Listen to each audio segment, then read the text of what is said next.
జయ వీరభద్ర స్వామి నమో. నా భారతదేశం అంటే పుణ్యభూమి, ధర్మభూమి, కర్మభూమి రా. ఈ భూమిలో పుట్టడం మా అదృష్టం. భారతదేశంలో పుట్టి భారతదేశంలో చావడం మా అదృష్టం కింద. తెలుగు కొంతమంది వలసలు పోయి అమెరికా, ఫారెన్లు, విదేశాలకు పోతుంటారు. భారతీయుడు అంటే ఇది దేవుడు తిరగాడింది. సృష్టి ఆరంభం ఇక్కడే, సృష్టి అంతమైన భారతదేశం మాత్రం నిలబడుతుంది. ఇది తెలుసుకోండి. అందుకే విశ్వగురు వీరభద్ర వీరభోగ సంతులు వచ్చే టైం కూడా ఆసనమైంది. త్వరలో వెలుగులోకి వచ్చే టైం కూడా ఉందని మీరు అనుకుంటున్నారేమో. ఈరోజు కరోనా నుంచి మొదలుపెట్టినాడు. ఒకసారి మన భయాన్ని చూపించినాడు. చావులంచుల వరకు తీసుకొని భయానికి చంపగలని చూపించినాడు. కర్మ సిద్ధాంతం మొదలైంది.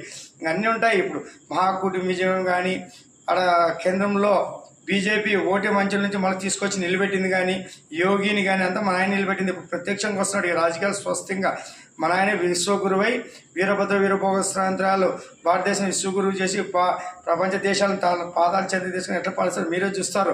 చైనాకి, అమెరికాకి బయటపెట్టే అవసరం లేదు. ఒక వైరస్ ఇస్తే చాలు భయానకంగా వస్తారు వాళ్ళు.